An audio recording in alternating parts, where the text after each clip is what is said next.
You can keep the commandments, we can keep the commandments, or I can keep the commandments all I want, but unless you're working on the inside, unless you're working on your conscience, unless you're working on your heart, the way you think, how you get over things, how you make peace, how you complain about things, how you wait for things. Unless you're working on that, that's just being clean on the outside. Anybody can keep the commandments. Anybody cannot kill and not steal. Anybody can do that. But when you're angry, you're hating on the inside, you're killing on the inside, that's your white robe. That's what we have to keep clean.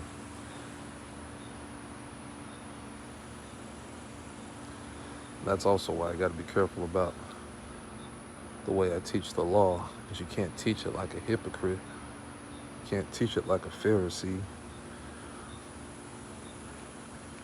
That's also why we got to show each other mercy and forgiveness,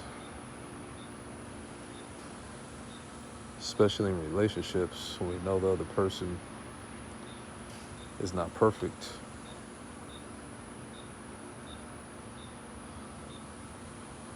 We're supposed to be ministers of reconciliation, which is what it's all about, which is why the Ark of the Covenant, where the law is under the mercy seat.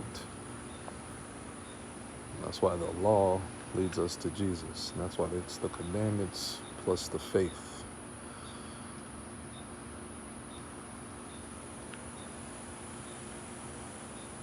And that's why non-Israelites or people without the law have a law naturally that they keep. There is something to a moral law. There is something to that phrase, that universe, that one word, that truth, that ultimately everybody knows right from wrong.